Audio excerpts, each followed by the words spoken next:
तो उस वीडियो को आप जरूर देख लेना। अगर आप इस वीडियो को देखेंगे तो मैं गारंटी देता हूँ कुछ ना कुछ सीख कर जरूर जाएंगे। ये वीडियो खासकर न्यू टेक्नीशियंस के लिए बना रहा हूँ, तो वो लोग इस वीडियो को जरूर देख लेना। छोटी सी वीडियो रहने वाली है, लेकिन वीडियो से आप बहुत कुछ सीख कर जाएंगे। वीडियो पसंद आती है तो लाइक कर देना, एक प्यारा सा कमेंट अवश्य कर लेना। आप इंडिया के किस स्टेट से मुझे देख रहे हैं कमेंट करके बताना जरूर।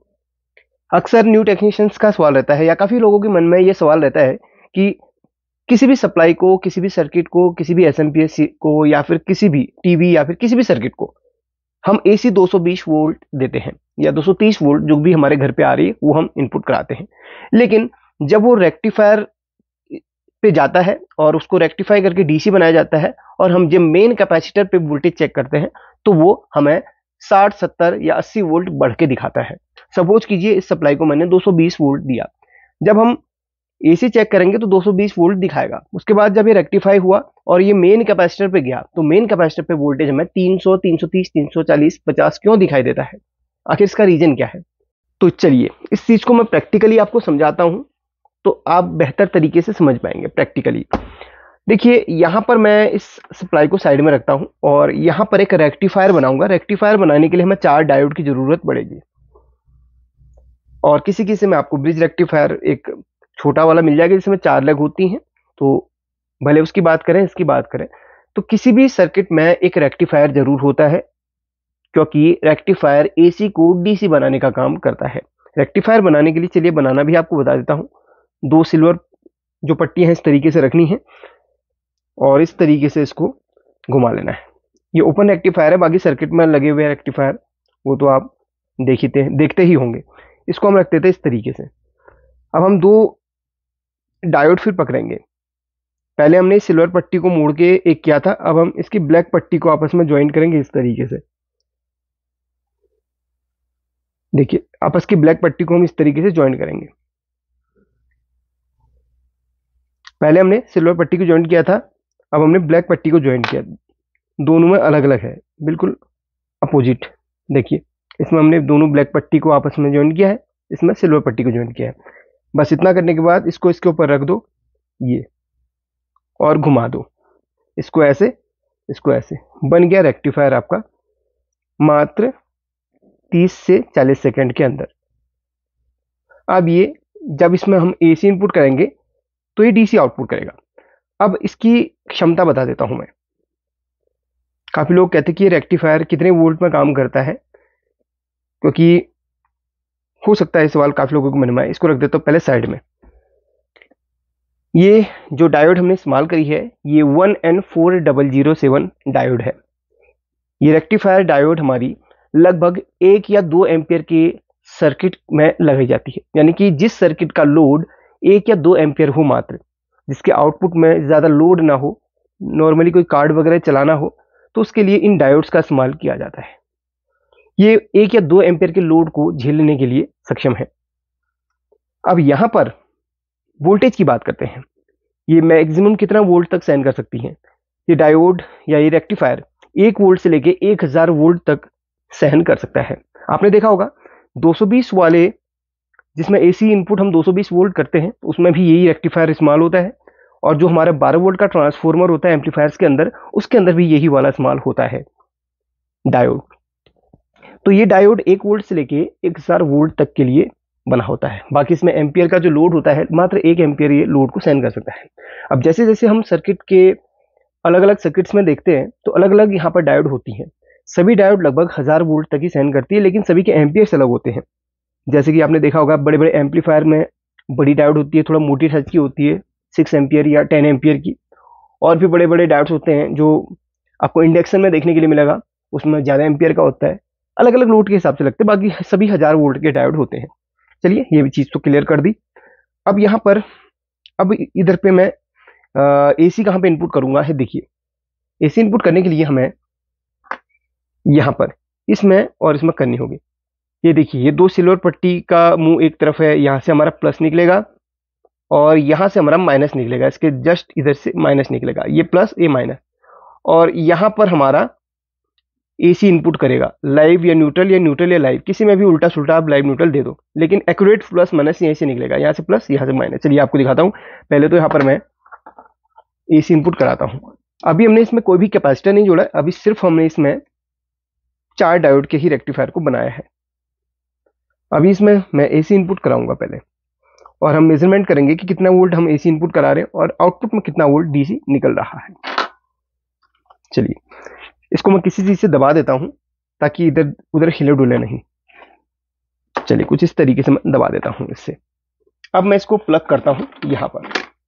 मैं बहुत जबरदस्त करंट लग सकता है अगर मैं हाथ लगाऊं तो, लेकिन हाथ नहीं लगाऊंगा, मैं तो सिर्फ मल्टीमीटर से चेक आपको करवाऊंगा। ये मल्टीमीटर है। सबसे पहले तो हम इसको एसी 750 पर रखते हैं इस तरीके से। अब हम सबसे पहले यहाँ पे एसी वोल्ट चेक करेंगे। हमारे इसमें एसी वोल्ट कितना इनपुट कर रहा है। एसी वोल्ट इसमें इनपुट कर रहा है 220 वोल्ट। 19-20 एक्यूरेट नहीं है, ऊपर नीचे हो रहा है। ठीक है, एसी 200, चलिए कितना मानते हैं हम, एक एक्यूरेट मान लेते हैं उतना, 220 वोल्ट एसी मान लेते हैं इसमें इनपुट कर रहा है। अब आउटपुट में डीसी कितना कर रहा है। आउटपुट में डीसी कर रहा है 200, थोड़ा सा घट के, क्योंकि डायोड जो है ड्रॉप करती है वोल्टेज को। अगर हम इस तरीके से लगाएंगे, ये माइनस में दिखाएगा इधर, क्योंकि अब प्लस माइनस यहां से निकलेगा। इधर पे कोई प्लस माइनस नहीं होता, यहाँ पर लाइव न्यूट्रल चलता है। अब लेकिन यहाँ पर प्लस माइनस निकलेगा। यहाँ पर देखिए, अगर मैं उल्टा लगा दूं तो यहाँ पर ये माइनस आएगा। देखिए 197-98। अब इसको पलट दूं, यहाँ से हमारा पॉजिटिव निकलना था, तो देखिए, तो यहां से रेक्टिफाई होकर जो डीसी निकल रहा है वो लगभग 200 वोल्ट के समथिंग निकल रहा है। इनपुट हम करा रहे हैं इसको 220 वोल्ट, और ये आउटपुट कर रहा है डीसी 100, चलिए 200 मान के चलते हैं, लगभग 20 वोल्ट डाउन करके ये डीसी कर रहा है। यानी कि ये 20 वोल्ट को ड्रॉप कर रहा है, तब जाके डीसी बना रहा है। चलिए इसको ऑफ कर लेता हूं। ऐसा क्यों? लेकिन हम सर्किट में चेक करते हैं तो वहां पर तो हमें ये डीसी ज्यादा बढ़ के दिखाता है, लेकिन यहां पर घट के क्यों दिखा रहा है? असल में यहां पर ये डायोड अभी सिंगल लगे हुए हैं, इसके साथ कोई भी कैपेसिटर नहीं लगा हुआ है, और ये जो डीसी बन रही है ये प्योर डीसी नहीं है, इसमें बहुत ज्यादा अभी भी फ्लक्चुएशन रहता है। इसको प्योर बनाने के लिए एक कैपेसिटर लगाया जाता है, और इसी कैपेसिटर को इसके साथ में जोड़ने से वोल्टेज बढ़ के दिखाता है, क्योंकि कैपेसिटर एक सेल की तरह काम करता है। सेल नहीं कहूंगा इसे मैं, सेल की तरह काम करता है। जैसे सेल के अंदर कुछ ऊर्जा स्टोर होती है, वैसे ही कैपेसिटर के अंदर भी ऊर्जा स्टोर होती है। ये जो ऊर्जा है उसका मेजरमेंट माइक्रोफैराड में किया जाता है। जैसे ये 47 माइक्रोफैराड का कैपेसिटर है, इसके अंदर थोड़ी बहुत ऊर्जा स्टोर होगी। अगर ये 4700 माइक्रोफैराड का कैपेसिटर होता तो इसके अंदर बहुत सारी एनर्जी स्टोर होती है, ऊर्जा स्टोर होती। अब बात करते हैं ये कहां कहां पर लगेगा। ये 450 वोल्ट का एक कैपेसिटर है, तो इसको हम जो रेक्टिफायर मेन पे लगता है, जो यही रेक्टिफायर है, इसी के साथ में इस कैपेसिटर को लगाया जाता है। अगर हम कोई भी 12 वोल्ट का ट्रांसफॉर्मर इस्तेमाल कर रहे हैं, कोई एम्पलीफायर चलाना हो, वहां पर 12 वोल्ट के लिए हो, तो वहीं पर कैपेसिटर हमारा कितना लगेगा? वहां पर लगेगा हमारा 16 वोल्ट से लेके 25 वोल्ट तक का कैपेसिटर लगेगा, और जो माइक्रोफैराड होगा उसका थोड़ा सा बढ़ के होगा, 4700 होगा, 1500 होगा, या 1000 माइक्रोफैराड होगा।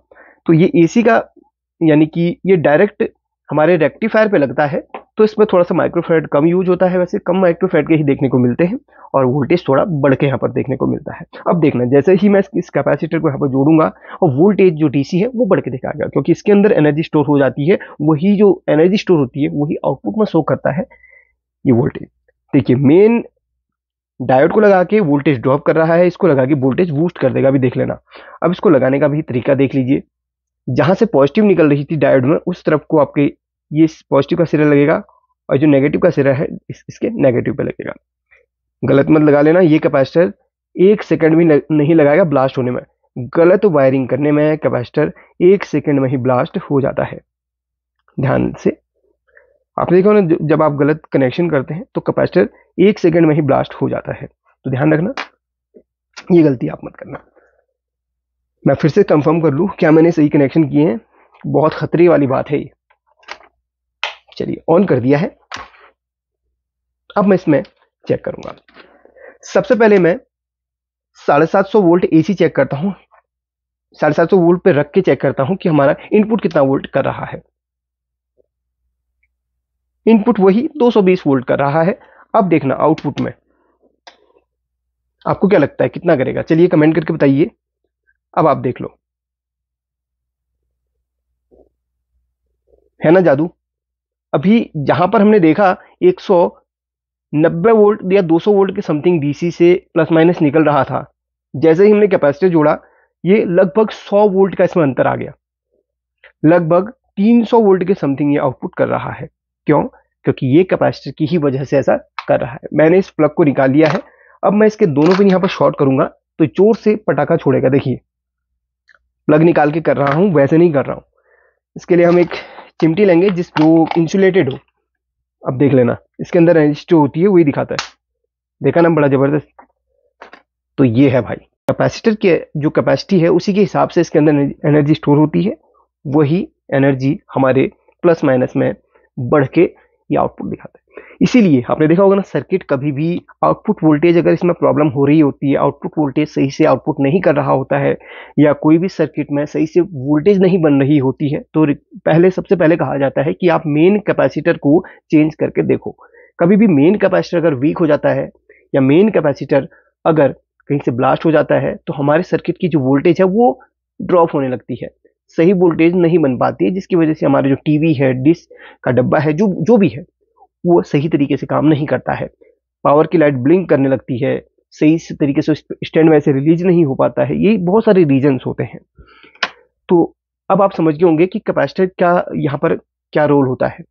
कैपेसिटर की ही वजह से हमारा सर्किट का लोड मेंटेन रहता है। और दूसरी बात, जिन लोगों के मन में था कि आखिर डीसी में इतना ज्यादा बढ़ के वोल्टेज क्यों दिखा रहा है, तो समझ जाइए वोल्टेज बढ़ के इसलिए दिखा क्योंकि जो कैपेसिटर है वो यहाँ पर लगा हुआ है। और दूसरी बात, जब भी आप किसी भी सर्किट को रिपेयर करते हैं, वोल्टेज ड्रॉप की समस्या आ रही है, तो मेन कैपेसिटर पे वोल्टेज सबसे पहले चेक कर लेना। मेन कैपेसिटर जो लगा हुआ रहता है 450 या 400 वोल्ट का, उस पर वोल्टेज आप जरूर चेक कर लेना।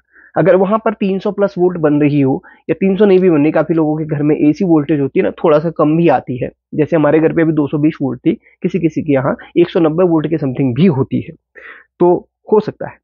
इसीलिए आप एक अंदाजन लगा लेना, लगभग आपकी अगर एसी वोल्ट जितना भी इनपुट कर रही है, डीसी उससे लगभग 60, 70, 80 वोल्ट ज्यादा होनी चाहिए। सपोज 200 वोल्ट आपके घर पे एसी कर रही है, तो 260, 270 वोल्ट वो मेन कैपेसिटर पे डीसी दिखाना चाहिए। ठीक है, बढ़ के दिखाना चाहिए। बढ़ के नहीं दिखाता है, उतना ही दिखा रहा है, तो आप मेन कैपेसिटर को चेंज कर लो, ज्यादा झाड़ नहीं करना है। सर्किट में कभी कभी क्या होता है ना, मेन कैपेसिटर सब कुछ होता है, फिर भी वोल्टेज की प्रॉब्लम्स होती हैं, तो इधर पे भी कैपेसिटर होते हैं। ये जो कैपेसिटर्स है ना, ये हर एक वोल्टेज को फिल्टर करने के लिए लगे हुए हैं। 3.3 को फिल्टर करने के लिए उसी के पैरेलल पे कैपेसिटर लगा है, 12 वोल्ट के लिए अलग फिल्टर कैपेसिटर लगा है, और 24 वोल्ट के लिए अलग कैपेसिटर लगा है। कैपेसिटर को फिल्टर भी कहा जाता है एक अलग लैंग्वेज में। तो ये फिल्टर का काम भी करता है, ये अपने अंदर वोल्टेज को भी स्टोर करता है। कैपेसिटर, कॉइल, ये सब फिल्टरेशन के लिए सर्किट्स पे इस्तेमाल किए जाते हैं। और जितना प्योर डीसी आपके आईसी को मिलेगी, उतना आईसी अच्छी तरीके से काम करेगी, फ्लैक्चुएशन नहीं होगी और अच्छा आउटपुट मिलेगा। इसीलिए हमेशा रिक्वायरमेंट की जाती है कि आप एसएमपीएस का इस्तेमाल करें। एसएमपीएस में एसी में अगर फ्लैक्चुएशन भी हो, अप डाउन हो, कोई दिक्कत नहीं, आउटपुट वो फिक्स उतना ही करेगा जितना उसमें रेटिंग दी गई है, क्योंकि एसएमपीएस सबसे अच्छा जो है एक साधन है वोल्टेज के लिए। पसंद आए तो लाइक कर देना, एक तरह से कमेंट तो होना चाहिए, बाकी आपकी मर्जी करें ना करें। हमने जो नॉलेज देना था वो अपने तरीके से हमने दे दिया। Thank you so much watching.